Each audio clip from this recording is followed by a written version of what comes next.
আমার ভোট আমি দিব, যাকে খুশি তাকে দিব, মেয়ে নিয়ে এসে নাচানাচি করবে, এই ধরনের নেতাকে আপনারা নির্বাচন করা থেকে বিরত থাকবেন। এই ধরনের স্লোগান নেওয়া কিছু মানুষগুলো অনেক বহুরূপী আছে। দেখেন, আমি আপনাকে বলবো না যে আপনি এই দলে ভোট দেন, আপনি জামাতকে ভোট দেন, বিএনপি কে ভোট দেন, আপনি এনসিপি কে ভোট দেন, আমি আপনাকে কোনো কিছুই বলবো না। আমরা কন্টেন্ট ক্রিয়েটর হয়ে আমাদের দৃষ্টিকোণ দিক থেকে, ঠিক আছে, যেটা আপনার জন্য কল্যাণকর হবে।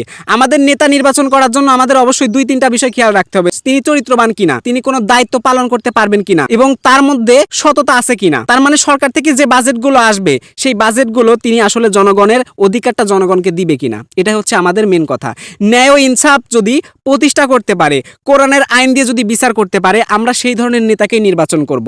আপনারা সবাই জানেন ভালো মন্দ নেতা আপনার বিএনপিতে আছে, আপনার জামাতে আছে, এনসিপিতে আছে, চোর সব দলেই আছে। তো আপনি যে দলকেই ভোট দিবেন বা আপনি যার আন্ডারেই ভোট দিবেন না কেন, আপনার নেতাটা যদি সঠিক হয় তাহলে আপনি তাকেই ভোট দিন। আমি আপনাকে বলতেছি না যে আপনি এই দলে ভোট দিন। আমার আসনের আন্ডারে যারা বর্তমানে আছে এদের মধ্যে যে নেতাটা সঠিক আমি কিন্তু তাকে বিচার বিবেচনা করে কিন্তু তার পক্ষেই ভোটটা দিব। সো আপনারা ঠিক এটাই করবেন। ভোট হচ্ছে আপনার মূল্যবান জিনিস। তো আপনার মূল্যবান জিনিস অবশ্যই মূল্যবান মানুষকেই দিবেন। আপনি যদি অমূল্যবান মানুষকে দেন তাহলে এইটার ফল কিন্তু ভালো হবে না। এটার ফলের যা দায়ভার এটা কিন্তু আপনাকেই গ্রহণ করতে হবে। সো এইগুলো থেকে একদম আপনারা সাবধানে থাকবেন এবং যারা ভোট দিবেন নেতার দিকটা বিবেচনা করে আপনারা ভোটটা দিবেন। দেখবেন সেই নেতা আসলে মুসলমান হয়ে সে নামাজ পড়ে কিনা এবং তার বিরুদ্ধে কোনো ধরনের রিপোর্ট আছে কিনা এবং সে জনগণের দায়িত্ব নিতে পারবে কিনা, মানুষের হক নষ্ট করবে কিনা, এই জিনিসগুলো আপনারা দেখে নেবেন। শুধুমাত্র মেয়ে নিয়ে এসে নাচানাচি করবে, এই ধরনের নেতাকে আপনারা নির্বাচন করা থেকে বিরত থাকবেন।